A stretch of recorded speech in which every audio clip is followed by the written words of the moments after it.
ओम नमः शिवाय। सावन के द्वितीय सोमवार की आप सभी भक्तों को ढेरों शुभकामनाएं। सावन के द्वितीय सोमवार का व्रत विशेष रूप से मनोकामनाओं की पूर्ति के लिए किया जाता है। शास्त्रों में उल्लेख है, जो भी भक्त सावन के द्वितीय सोमवार की कथा श्रद्धा से सुनता है, उसे वही फल प्राप्त होता है जो वर्षों की पूजा पाठ से मिलता है।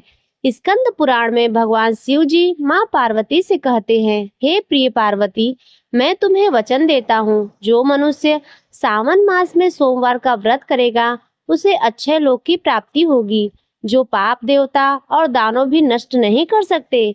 ऐसा 7 जन्मों का संचित पाप भी सावन सोमवार के व्रत करने एवं कथा को श्रवण करने से कट जाता है। इसलिए सत्यता पर कोई संदेह नहीं करना चाहिए।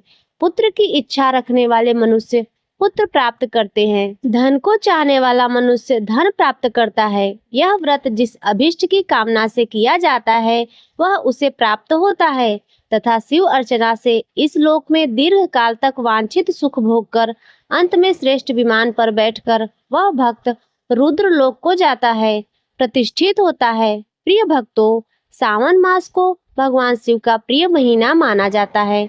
इस मास में सोमवार के दिन की गई शिव उपासना का पुण्य कई गुना बढ़ जाता है। तो आइए सुनते हैं धन, पुत्र, आरोग्य, अखंड सौभाग्यदायक सावन सोमवार की व्रत कथा। प्राचीन काल में एक सौम्य नगर का राज्य था, जहां आनंदमणि नाम का साहूकार और उसकी पत्नी भद्रावती रहा करते थे। साहूकार बहुत ही धनवान था। उसके पास धन वैभव की कोई कमी नहीं थी, लेकिन उसकी कोई संतान नहीं थी, जिसके कारण दोनों पति पत्नी अत्यंत दुखी रहते थे। जबकि साहूकार भगवान शिव का अनन्य भक्त था और प्रत्येक दिन भगवान शिव का ध्यान और पूजा अर्चना करता था। सोमवार के दिन उपवास रखकर भगवान शिव के मंदिर जाता था और भगवान शिव को जल अर्पित करके चंदन इत्यादि का लेप लगाकर बिल्व पत्र अर्पित करता था और भगवान शिव से अपने लिए संतान प्राप्ति की कामना करता। कई वर्षों तक इसी तरह पूजा अर्चना करते हुए जब माता पार्वती ने उसे देखा तो माता से रहा नहीं गया और माता पार्वती ने भगवान शिव से करुण स्वर से कहा, स्वामी, यह आनंदमणि आपका भक्त है और कई वर्षों से प्रत्येक सोमवार को उपवास रखकर आपका जलाभिषेक और पूजा अर्चना करता है और आपसे संतान की कामना करता है। तो हे कृपा निधान, इसे आप संतान प्रदान करने की कृपा करें। इस पर भगवान शिव माता पार्वती से कहते हैं, हे उमा, यह सब इसके पूर्व जन्मों में किए गए कर्मों का फल है, जो अभी तक इसको संतान की प्राप्ति नहीं हुई है, परंतु इस जन्म में यह मेरा भक्त है और मुझ पर विश्वास करता है। अतः भक्तों का कल्याण करना ही हमारा पहला कर्तव्य है। गौरी, तुम्हारे कहने पर मैं आनंदमणि को एक पुत्र होने का वरदान देता हूँ। फिर एक रात्रि भगवान शिव आनंदमणि को स्वप्न में दर्शन देते हैं और उससे कहते हैं, हे आनंदमणि, मैं तुम्हारी भक्ति भावना से अत्यंत प्रसन्न हूँ और मैं तुम्हें पुत्र प्राप्ति का वरदान देता हूँ, परंतु तुम्हारा पुत्र केवल 12 वर्ष तक ही जीवित रह पाएगा। उसके बाद शिव जी अंतर ध्यान हो गए। जब सुबह हुई तो आनंदमणि रात्रि में भगवान शिव के दर्शन पाकर धन्य हो गया और भगवान शिव द्वारा किए गए वचन को सोचने लगा। उसके अनुसार उसका पुत्र तो होगा, परंतु वह 12 वर्ष तक ही जीवित रहेगा। इससे आनंदमणि ना तो प्रसन्न हुआ और ना ही दुखी। फिर भगवान की जैसी इच्छा हो वैसा ही मुझे स्वीकार है, कहते हुए वह अपने काम पर लग गया। कुछ समय बाद भगवान शिव की कृपा से उसके घर में एक सुंदर व मनमोहक बच्चे का जन्म होता है। दोनों पति पत्नी बहुत प्रसन्न होते हैं। सारे नगर में उत्सव मनाया जाता है, दीप जलाए जाते हैं, मिठाइयाँ बांटी जाती हैं। कुछ समय बाद उसका नामकरण संस्कार होता है और भगवान शिव की विशेष कृपा से उत्पन्न होने के कारण उसका नाम सौम्य व्रत रखा जाता है। पुत्र सौम्य व्रत के साथ हंसते खेलते कब 10 वर्ष बीत गए, समय का पता ही नहीं चला। जब सौम्य व्रत ने 11वें वर्ष में प्रवेश किया तो आनंदमणि को अपने पुत्र की आयु की चिंता सताने लगी। उसने सब कुछ भगवान के भरोसे छोड़कर अपने साले अर्थात सौम्य व्रत के मामा को बुलाकर उसको शिक्षा ग्रहण कराने के लिए काशी भेजने का निश्चय किया। फिर आनंदमणि अपने साले को बहुत सारा धन देकर सौम्य व्रत के साथ काशी भेजता है और कहता है कि रास्ते में जाते समय जो भी संत महात्मा दिखे उसकी सेवा करते हुए जाना और जो भी भूखा प्यासा मिले उसको भोजन पानी इत्यादि कराते हुए जाना। इस प्रकार दोनों मामा भांजे अपने घर सौम्य नगर से काशी के लिए निकल पड़े। रास्ते में जाते जाते कई साधु संत मिले। वह सब उनकी सेवा करते हुए और भूखों प्यासों को भोजन कराते हुए आगे बढ़ते रहे। कुछ दिनों बाद वे किरात नगर पहुंचे, जहां राजा अपने पुत्र अजीत सिंह का विवाह उस नगर की राजा की पुत्री उद्योतमा के साथ करने जा रहा था। लेकिन उसका पुत्र एक आंख से काना था, तो उसे यह डर लग रहा था कि कहीं राजकुमारी उद्योतमा उसके पुत्र को देखकर विवाह करने से इनकार ना कर दे। इसलिए वह किसी सुंदर से बालक की तलाश कर रहा था। फिर उसकी दृष्टि इन दोनों मामा भांजे पर पड़ी। उसने जब सौम्यव्रत को देखा तो उसे देखता ही रह गया। उसे सौम्यव्रत अत्यंत सुंदर व मनमोहक लगा। तो राजा ने उसके मामा से बात की, यह बालक एक दिन दूल्हा बनेगा तो उसको बहुत सारा धन दिया जाएगा और फिर यहाँ से जाने दिया जाएगा। इस पर दोनों मामा भांजे मान गए और विवाह के लिए तैयार हो गए। फिर सौम्यव्रत को दूल्हा बनाया गया और विवाह कार्यक्रम संपन्न होता है तो चुपके से विदा होते हुए दूल्हा सौम्यव्रत दुल्हन उद्योतमा की चुनरी पर यह बात लिख देता है कि मैं तुम्हारा पति हूँ। मैं तो शिक्षा ग्रहण करने के लिए काशी जा रहा हूँ। तुम्हारे ससुर राजा ने मुझे पकड़कर दूल्हा बनाया है, इसलिए अब मैं काशी जा रहा हूँ। सौम्यव्रत के जाने के बाद राजकुमारी उद्योतमा को बहुत दुख हुआ और उसने किरात नगर के राजा को झूठा कहकर विवाह से इनकार कर दिया और साथ जाने से मना कर दिया। इसके बाद वह झूठा राजा अपने पुत्र की बारात लेकर वापस चला जाता है। फिर राजकुमारी उद्योतमा सौम्यव्रत को अपना ही पति मानकर उसके आने की प्रतीक्षा करने लगी। राजकुमारी उद्योतमा भगवान शिव और माता पार्वती का ध्यान करते हुए एक दिन पूजा करने लगी। सावन सोमवार के दिन उपवास रखती, मंदिर जाकर शिवलिंग पर जल दूध इत्यादि चढ़ाकर चंदन का लेप लगाकर बिल्व पत्र पुष्प फल अर्पित करके भगवान शिव और माता पार्वती का ध्यान करती। समय बीतता गया। इधर सौम्यव्रत के काशी में रहकर 1 वर्ष तक अच्छी शिक्षा प्राप्त की और उसके मामा ने भी खूब दान पुण्य किया। एक दिन जब सौम्यव्रत की आयु 12 वर्ष की हो गई तो इस उपलक्ष्य में उसके मामा ने शिव का यज्ञ अनुष्ठान आरंभ करवाया। दोनों मामा भांजे पूजा करने के लिए बैठे ही थे कि अचानक सौम्यव्रत को घबराहट होने लगी। तब उसने अपने मामा से जाकर आराम करने की बात कही और आज्ञा ली और आराम करने के लिए चला गया। आराम करते करते कब उसके प्राण निकल गए पता ही नहीं चला। जब सौम्यव्रत के मामा उसे देखने के लिए गए तो आश्चर्यचकित हो गए, क्योंकि सौम्यव्रत मृत पड़ा था। यह देखकर उसके मामा का मन बहुत व्यथित हुआ। सौम्यव्रत के मामा विद्वान थे और जानते थे कि उसकी आयु केवल इतनी ही थी, इसलिए वे अपने भावनाओं को रोककर एक कुशल जजमान की तरह शिव यज्ञ का अनुष्ठान पूरा करते हैं। यज्ञ संपन्न होने पर वे बहुत जोर जोर से रोने लगे और विलाप करते रहे। भगवान शिव जी के पुकारते ही, हे भगवान भोलेनाथ, अब मैं अकेले कैसे घर जाऊंगा, कैसे अपना मुंह दिखाऊंगा और अपनी बहन से क्या कहूंगा कि उसका पुत्र अब जीवित नहीं। यह करुण पुकार माता पार्वती और भगवान शिव जी तक पहुंची। माँ तो माँ होती है। माता पार्वती का हृदय द्रवित हो जाता है और वह भगवान शिव से प्रार्थना करती है कि हे नाथ, मेरे आग्रह करने पर ही आप आनंदमणि को पुत्र दिया था, तो आज मैं भी आग्रह करती हूँ इस बालक को आयु प्रदान करने की कृपा करें, क्योंकि इसकी अल्प आयु में ही अकाल मृत्यु हो गई है। यदि आपने कुछ नहीं किया तो अनर्थ हो जाएगा। इसका मामा घर कैसे जाएगा, जिसने कि बहुत दान पुण्य किया है, संत महात्माओं की सेवा की है और अभिषेक यज्ञ का अनुष्ठान भी संपन्न कराया, और उसके बिना इसकी माँ कैसे रहेगी। इसको कि कई सालों तक पुत्र प्राप्त नहीं हुआ था। दूसरी तरफ वह कन्या उद्योतमा भी अपनी अनन्य भक्त और अपने पति को पुनः पाने के लिए सावन सोमवार का उपवास रखकर अपना ध्यान और पूजा अर्चना करती थी। इसके आने का इंतजार करती रही। माता पार्वती की करुण प्रार्थना सुनकर भगवान शिव सभी पर प्रसन्न होते हैं और सौम्यव्रत को जीवन देकर लंबी आयु प्रदान करते हैं और सभी भक्तों को अनंत खुशी प्रदान करते हैं। अब सौम्यव्रत जीवित हो जाता है तो उसका मामा अत्यंत प्रसन्न होता है और भगवान शिव माता पार्वती की जय जयकार करते हुए सौम्यव्रत को पुनर्जीवन देने के लिए धन्यवाद करता है। फिर दोनों मामा भांजे अपने घर सौम्य नगर के लिए निकल पड़ते हैं। रास्ते में वे कुशीनगर से होते हुए जाते हैं, जहां उद्योतमा उसको देखकर पहचान लेती है और अत्यंत प्रसन्न चित्त होकर, जैसे ही उसको आज सब कुछ मिल गया हो, फिर वह यह बात अपने पिता को बताती है। राजा दोनों का बहुत आदर सत्कार करते हैं और स्वागत भी करते हैं। बहुत सारा धन देकर अपनी पुत्री को दामाद सौम्य व्रत के साथ विदा कर देते हैं। जब वे अपने घर सौम्य नगर पहुंचे तो आनंदमणि अपने पुत्र को देखकर आश्चर्यचकित हो जाता है और अत्यंत खुशी से रोने लगता है, क्योंकि उसको विश्वास ही नहीं होता कि उसका पुत्र जीवित है। फिर सौम्यव्रत का मामा उसे सारी कथा सुनाता है। इस प्रकार समस्त कथा को सुनने के बाद साहूकार आनंदमणि और उसकी पत्नी भद्रावती अत्यंत प्रसन्न होते हैं और अपने पुत्र और बहू का भव्य स्वागत करके पूरे नगर में उत्सव मनाते हैं।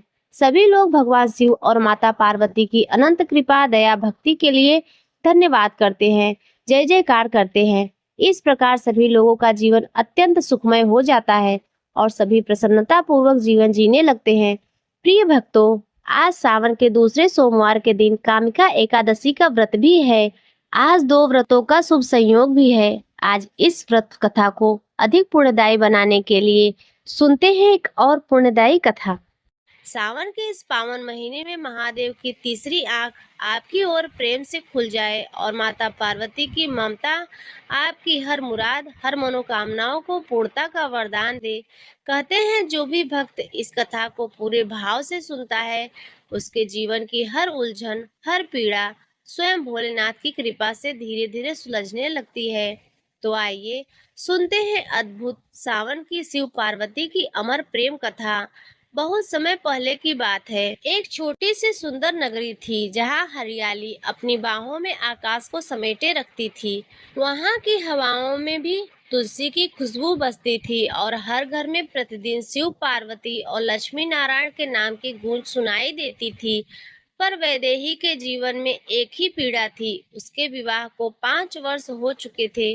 माँ बनने का सौभाग्य उसे अभी तक नहीं मिला था। गांव की बहुत सी स्त्रियां उसे ताने देती थी, कुछ दया दिखाती, पर वैदेही कभी रोती नहीं थी। वह मुस्कुराकर कहती, जिस दिन मेरे शिव पार्वती प्रसन्न होंगे, उसी दिन मेरा आंगन भी किलकारियों से गूंज उठेगा। उसका पति नरहरि एक साधारण किसान था, पर वह भी वैदेही की भक्ति को देखकर नतमस्तक हो जाता था। हर सोमवार वह वैदेही के साथ शिव मंदिर जाता, बेलपत्र अर्पित करता और बस एक ही प्रार्थना करता, हे भोलेनाथ, मेरी वैदेही की गोद भर दो। समय बीतता गया, सावन का पावन महीना आया। हरियाली झूम उठी, मयूर नाचने लगे और गंगा जल में मंदिरों में स्नान कराया जाने लगा। वैदेही ने इस बार प्रण लिया कि इस सावन में मैं हर सोमवार शिव पार्वती का व्रत करूंगी और जब तक मेरी गोद नहीं भरती मैं हर साल ऐसा ही करूंगी। उसने बेल पत्रों पर ओम नमः शिवाय लिखे, तुलसी की माला बनाई और शिवलिंग पर गाय का दूध चढ़ाया। वह हर सोमवार मंदिर की पहली आरती करती और कथा सुनती, मन से और आत्मा से। इसी बीच सावन का दूसरा सोमवार आया। उस दिन हल्की हल्की बारिश हो रही थी, जैसे खुद देवता स्वर्ग से ही वैदेही की आंचल फैला रहे हों। उस दिन वैदेही ने अन्न जल का त्याग किया। केवल भगवान शिव ने जलाभिषेक से अपनी व्रत यात्रा शुरू की। जैसे ही वह मंदिर पहुंची, कुछ विलक्षण घटना घटी। एक वृद्धा वहां पहले से ही बैठी थी, सफेद वस्त्र, माथे पर भस्म और आंखों में वह तेज, जिसे देखकर वैदेही समझ गई कि यह कोई साधारण महिला नहीं है। उसे देखकर वृद्धा मुस्कुराई और कहा, तुम वैदेही हो? तो वह चौंक गई और बोली, जी हाँ, आप मुझे जानती हो? तो वृद्धा बोली, तुम्हारे व्रत की खुशबू कैलाश तक पहुंची है बेटी। आज मैं तुम्हें आशीर्वाद देने आई हूँ। इतना कहकर वृद्धा ने उसे अपने हाथों से जल पिलाया और कहा, जाओ, शिव पार्वती तुम्हारे घर आएंगे और लक्ष्मी नारायण तुम्हारे आंगन में दीप जलाएंगे। ऐसा कहकर वह वृद्धा अचानक वहां से गायब हो गई। वैदेही को लगा जैसे उसने कोई सपना देखा हो। जब वह घर लौटी तो उसके आंगन में बेल पत्रों की एक पंक्ति बनी हुई थी और हर पत्ते पर लिखा था, शिव पार्वती की कृपा से मातृत्व का वरदान। उस दिन के बाद वैदेही की दुनिया ही बदल गई। उसे माँ बनने का सौभाग्य मिला। उसका जीवन प्रेम और करुणा से भर गया। उसने हर सोमवार को उस वृद्धा यानी माता पार्वती का स्मरण करते हुए कथा कहनी शुरू कर दी। आज उसी वैदेही की कथा मैं आपको सुना रही हूँ, क्योंकि उसका अनुभव केवल उसका नहीं, हर उस भक्त का है जो सावन के सोमवार को सच्चे व्रत रखता है। जब वैदेही की गोद भर आई और उसने अपने आंगन में उस पहली किलकारी को सुना तो उसके नेत्रों में आंसू नहीं, आभार बह निकला। हे भोलेनाथ, हे माता पार्वती, जिस दिन सबने मेरा विश्वास तोड़ना चाहा, उस दिन आपने मुझे थाम लिया। आज मेरी गोद में सिर्फ बच्चा नहीं, बल्कि आपकी कृपा है। उस दिन वैदेही ने संकल्प लिया, अब जब तक जीवन है मैं हर सोमवार को कथा कहूंगी, व्रत रखूंगी और हर उस भक्त तक शिव पार्वती की लीला पहुंचाऊंगी जो थक गई है, टूट गई है या अकेली है। धीरे धीरे उसकी कथा इतनी प्रसिद्ध हो गई कि उसके आंगन में सोमवार को बहनें, सखियां और वृद्धाएं इकट्ठा होने लगी। सावन की हरियाली जैसे उसके आंगन में बस ही गई थी। तुलसी के पत्तों की सुगंध हर कोने में प्रेम घोल रही थी। एक दिन सावन का तीसरा सोमवार था। कथा समाप्त ही हुई थी कि गांव की एक स्त्री मालती, जो वर्षों से गरीब और पीड़ा से जूझ रही थी, वैदेही के चरणों में गिर पड़ी और बोली, बहन, तुम कथा सुनाती हो, वह सिर्फ कथा नहीं होती। मुझे लगता है जैसे भगवान शिव और माता पार्वती खुद तुम्हारे कंठ से बोलते हैं। क्या तुम मेरी सहायता कर सकती हो? तो वैदेही मुस्कुराई और हाथ पकड़कर बोली, मालती बहन, यह कथा मेरी नहीं है, भगवान शिव और माता पार्वती की है। आज से तुम भी व्रत रखो और हर सोमवार को मेरी कथा में आओ। लक्ष्मी नारायण को एक दीपक अर्पित करो, तुलसी के नीचे चुपचाप प्रार्थना करो। जिस दिन तुम्हारी आंखों से आंसू नहीं, प्रेम होगा, उस दिन वे तुम्हें वरदान देंगे। अगला सोमवार आया और उस दिन मानो स्वर्ग उतर आया हो। गांव के आकाश में इंद्रधनुष था, मंदिर में घंटे बज रहे थे और जैसे ही कथा शुरू हुई, मालती की आंख मूंद ली और मन में केवल इतना कहा, हे लक्ष्मी माँ, मुझे कुछ नहीं चाहिए, बस मेरी बेटी की शादी सही घर में हो जाए। कथा समाप्त हुई। मंदिर के बाहर एक रथ रुका। रथ से एक वृद्ध दंपति उतरे और कहा, हम इस गांव में कन्यादान करना चाहते हैं। हमारी बहू इसी धरती की होनी चाहिए। जब उन्हें मालती की बेटी दिखाई गई तो उनकी आंखों में आंसू आ गए। और यही है हमारी बहू, यही है देवी, हमारे घर की लक्ष्मी। सब स्त्रियां यह देखकर अवाक रह गई। कैसे एक कथा, एक व्रत और एक सच्चे भाव से एक मुराद पूरी कर दी। वैदेही की आवाज अब गांव की नहीं, पास पड़ोस के जिलों तक पहुंच गई थी। हर सोमवार को वो कथा कहती, शिव पार्वती की लीला सुनाती और हर कथा के बाद कोई ना कोई बहन मुस्कुराकर कहती, अब मेरा भरोसा और गहरा हो गया। प्रिय भक्तों, जब कोई बहन सच्चे मन से शिव पार्वती की आराधना करती है तो एक समय ऐसा आता है जब वह केवल भक्त नहीं बल्कि स्वयं देवी का माध्यम बन जाती है। और यही हुआ वैदेही के साथ। अब सावन का अंतिम सोमवार आ पहुंचा। गांव में लेकर सभी नगर की स्त्रियां उस दिन वैदेही की कथा को सुनने के लिए उमड़ी थी। उस दिन कथा का वातावरण कुछ अलग ही था। बादलों की रुनझुन, मंद बयार में गूंजती घंटियों की ध्वनि और तुलसी के चारों ओर लगे दीपक को बिना हवा के भी हिल रहे थे। लगता था जैसे खुद देवी देवता आंगन में पधार रहे हों। कथा समाप्त होने वाली थी। वैदेही ने सभी बहनों से कहा, आज जब आप तुलसी के नीचे दीपक रखें तो मन की एक मुराद ना बोले, केवल माँ पार्वती का नाम ले। और फिर रात को जब वैदेही मंदिर में अकेली बैठी आंखें मूंद कर शिव पार्वती का ध्यान कर रही थी, तभी एक दिव्य प्रकाश उसके सामने फैला। प्रकाश में स्वयं माँ पार्वती प्रकट हुई, सिर पर चंद्रमा की शीतल छाया, गले में मोतियों की माला और हाथों में अक्षमाला और कमल पुष्प। मुस्कुराकर वैदेही से माँ पार्वती ने पूछा, बेटी, तुमने हमारी कथा को केवल शब्दों में ही नहीं बल्कि अपने प्रेम और तपस्या से जीवित किया है। अब तुम्हें एक नई जिम्मेदारी देनी है। तो वैदेही ने हाथ जोड़ते हुए कहा, माँ, मेरा जीवन ही आपका प्रसाद है, जो आज्ञा दे वह मैं करूंगी। माँ पार्वती ने अपनी अक्षमाला वैदेही के हाथ में रखी और बोली, अब तो केवल कथा ना सुनना बल्कि हर उस स्त्री को आत्मबल याद दिलाना जो खुद को कमजोर समझती है। हर सोमवार कथा के अंत में एक शक्ति संकल्प बांटना, जिसे हर बहन याद रखे कि वह स्वयं देवी का ही रूप है। माँ की बातें सुनकर वैदेही की आंखों में प्रेम की अश्रुधारा बहने लगी। अगले सोमवार से एक नई परंपरा शुरू हुई।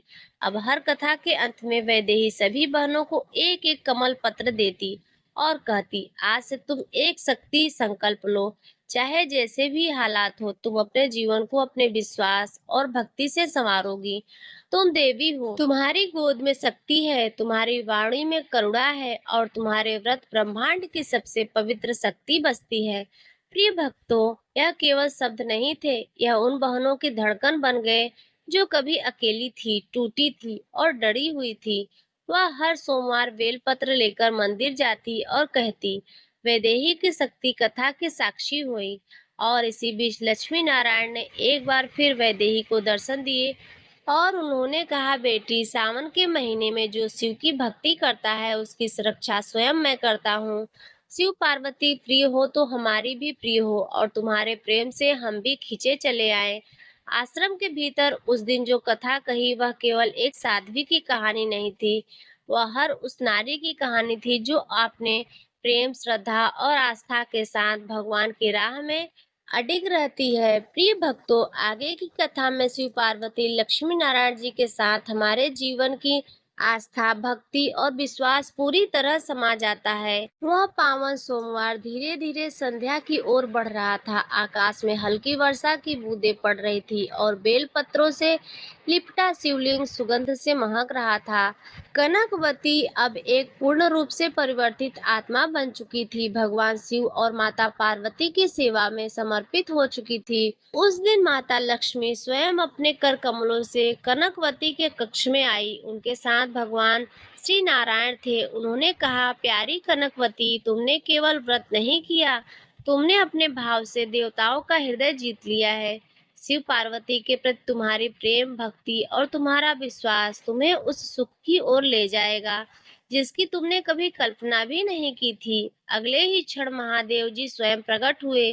त्रिनेत्र चमक रहे थे, जटाओं से गंगा बह रही थी और उनकी पार्वती माता सजी सवरी कमल जैसी मुस्कान लिए कनकवती को देखकर प्रेम से भर गई। उन्होंने कहा, हे सती समान कनकवती, तेरा प्रेम, मेरी तपस्या और तेरी आस्था संसार की और भी नारियों को प्रेरणा देगी।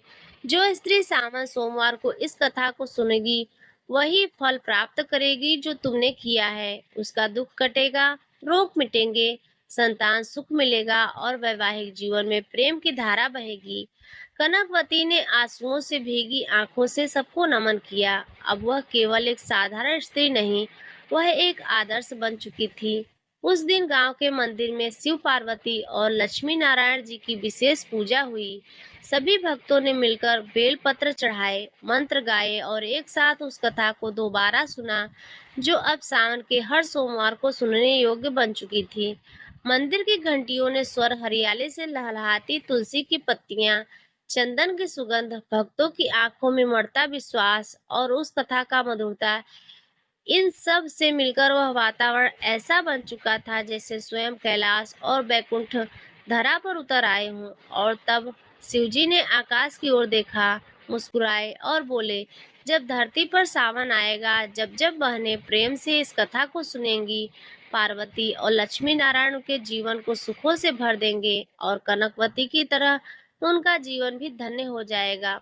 प्रिय भक्तों, यह थी वैदेही की पावन कथा जो हमें सिखाती है कि जब एक स्त्री सच्चे हृदय से व्रत और भक्ति करती है तो उसकी एक पुकार पर पूरा देवलोक उसकी सहायता के लिए उतर आता है। भगवान शिव शक्ति की कृपा और लक्ष्मी नारायण जी का आशीर्वाद सब एक साथ बरसता रहे। तो बोलिए भोलेनाथ और माता पार्वती की जय, भगवान श्री लक्ष्मी नारायण की जय। कथा अच्छी लगी हो तो वीडियो को लाइक कर दीजिए, चैनल पर पहली बार आए हो तो सब्सक्राइब कर दीजिए और कमेंट में प्रभु के नाम का जयकारा अवश्य लगाएं।